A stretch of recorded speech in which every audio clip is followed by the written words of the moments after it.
जय शिव शंभो। शिव भक्तों, आज हम भगवान शिव के त्र्यंबकेश्वर स्वरूप के बारे में जानेंगे।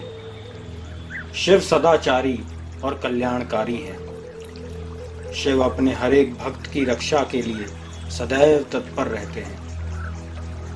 भगवान शिव ने यह अवतार अपने भक्त के धर्म की रक्षा हेतु लिया और भक्त की घोर तपस्या और सच्चाई को देख स्वयं गंगा जी के साथ विराजमान हो गए। तो आइए जानते हैं अपने भक्त गौतम ऋषि के लिए ज्योतिर्लिंग स्वरूप लिया। त्र्यंबकेश्वर। शिव भक्तों, पूर्व काल में गौतम ऋषि और उनकी पत्नी अहिल्या ब्रह्मगिरी पर्वत पर निवास और तपस्या करते थे। एक समय वहां कई वर्षों तक वर्षा नहीं हुई। उस कारण से वहां के निवासी वहां से जाने लगे और धीरे धीरे सभी मुनि, मनुष्य, पशु, पक्षी और मृग वहां से चले गए। तब ऋषि गौतम ने लोक कल्याण हेतु 6 महीने तक घोर तप किया, जिससे प्रसन्न हो वरुण देव वहां प्रकट हो गए और गौतम ऋषि को वर मांगने को कहा। तो ऋषि ने पानी बरसाने की प्रार्थना की। वरुण देव ने उन्हें उनकी इच्छा अनुसार सदा अक्षय रहने वाला जल प्रदान किया। वरुण देव ने कहा, तुम एक गड्ढा तैयार करो। उनके ऐसा कहने पर गौतम ने 1 हाथ गहरा गड्ढा खोद दिया और वरुण देव ने उसे दिव्य जल के द्वारा भर दिया। गौतम से कहा, कभी खत्म ना होने वाला यह जल तुम्हारे लिए तीर्थ रूप होगा और पृथ्वी पर तुम्हारे ही नाम से इसका विख्यात होगा।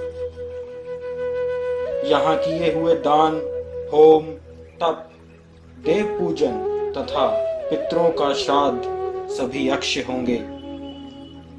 तदंतर गौतम ऋषि वहां उस परम जल को पाकर विधि पूर्वक नित्य कर्म करने लगे।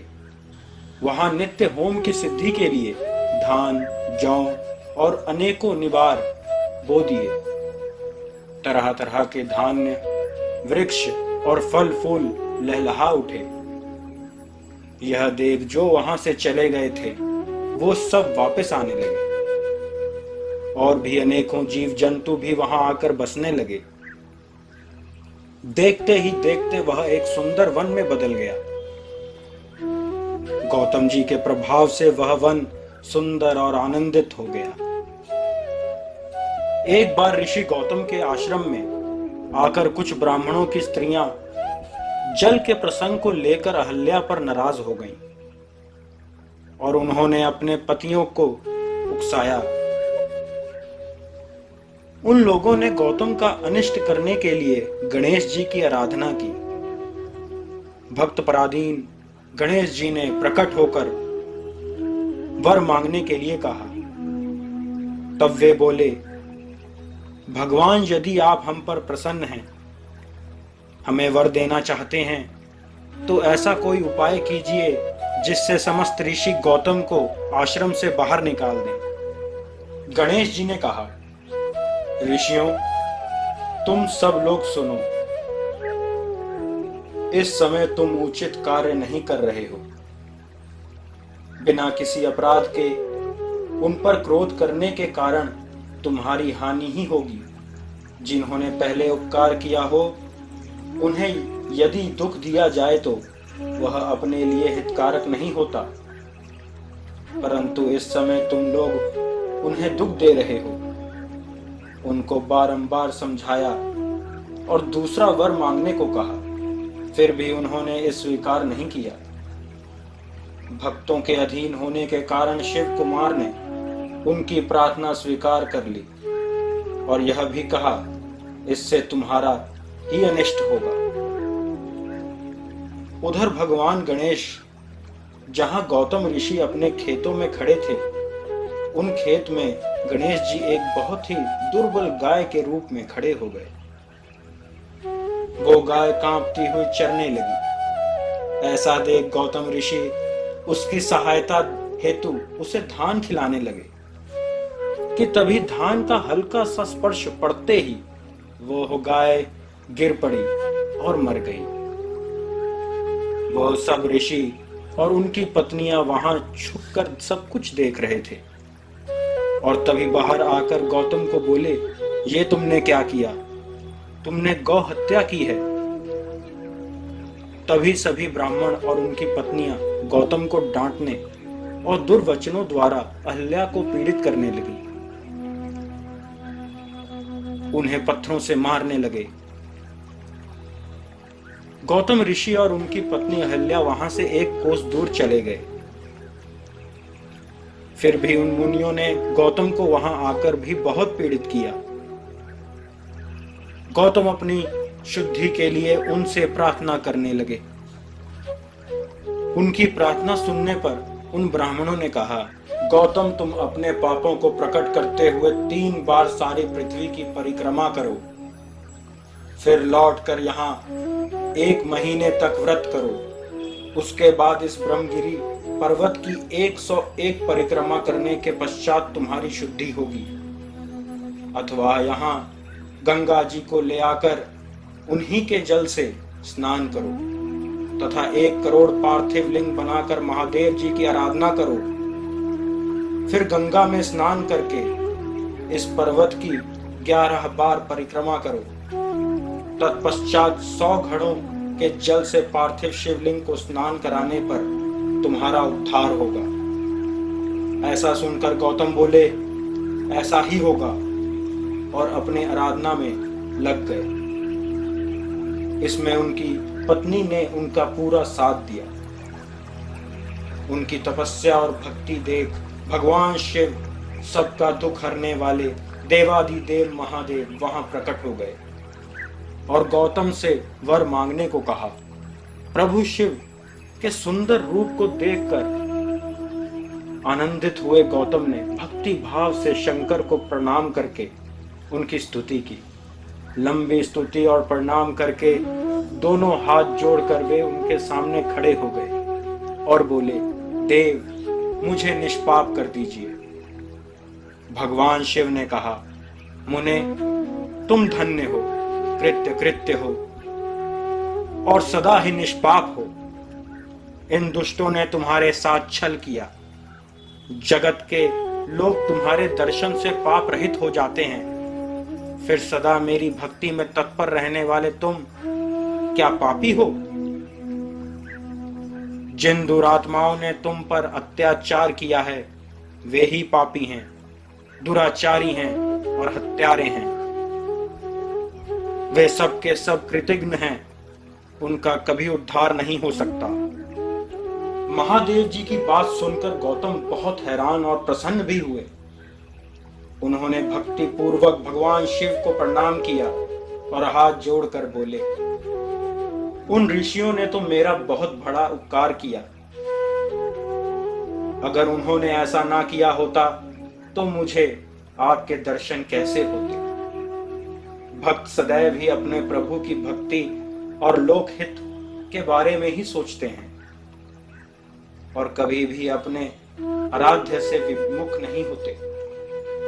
ऐसा भक्त ही समस्त लोगों को प्रभु के समीप लेकर जाता है। गौतम बोले, वे महर्षि धन्य हैं जिन्होंने मेरे लिए परम कल्याणकारी कार्य किया है। ऐसी वाणी सुन प्रभु शिव बहुत प्रसन्न हुए और बोले, शिव जी ने कहा, तुम धन्य हो, सभी ऋषियों में श्रेष्ठ हो। मैं तुम पर बहुत प्रसन्न, ऐसा जानकर तुम मुझसे उत्तम वर मांगो। गौतम बोले, नाथ यदि आप प्रसन्न हो तो मुझे गंगा प्रदान कीजिए और ऐसा करके लोक का महान उपकार कीजिए। आपको मेरा नमस्कार, बारंबार नमस्कार है। ऐसा कहकर गौतम देवेश्वर भगवान शिव के दोनों चरण बिंदु पकड़ लिए और लोकहित के लिए कामना से उन्हें नमस्कार किया।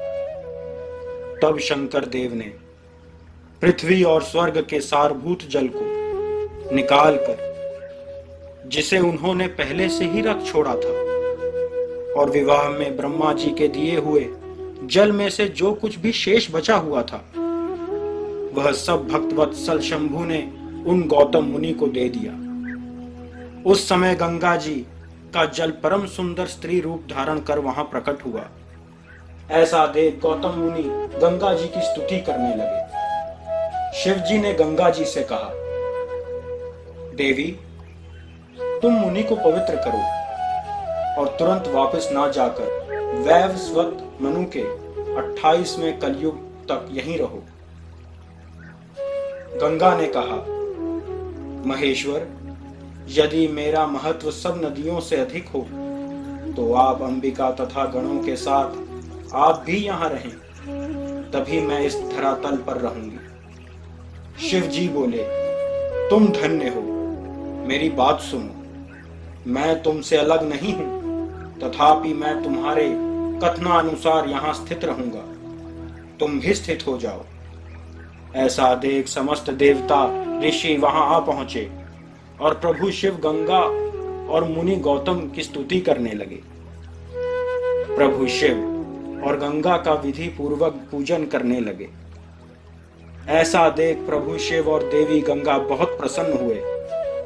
देवता बोले, देवेश्वर, यदि आप संतुष्ट हैं और सरिताओं में श्रेष्ठ गंगे यदि आप भी प्रसन्न हैं, तो हमारा तथा मनुष्यों का प्रिय करने के लिए आप लोग कृपया पूर्वक यहाँ निवास करें। गंगा बोली, देवताओं, फिर तो आप सबका प्रिय करने के लिए आप लोग स्वयं ही यहाँ क्यों नहीं रहते?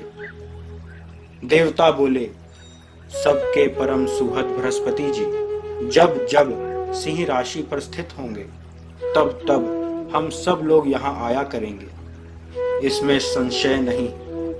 गौतम ऋषि और समस्त देवता उनसे प्रार्थना करने लगे और कहने लगे कि आप हम सब के कल्याण के लिए सदैव के लिए स्थित हो जाए। सभी के प्रार्थना करने से प्रसन्न हो भगवान शंकर और देवी गंगा वहां स्थित हो गए। वहां की गंगा गौतमी गोदावरी नाम से विख्यात हुई और भगवान शिव का ज्योतिर्लिंग त्र्यंबक ज्योतिर्लिंग नाम से विख्यात हुआ। शिव भक्तों, हम प्रभु शिव त्र्यंबक और त्र्यंबकेश्वर भी कहते हैं।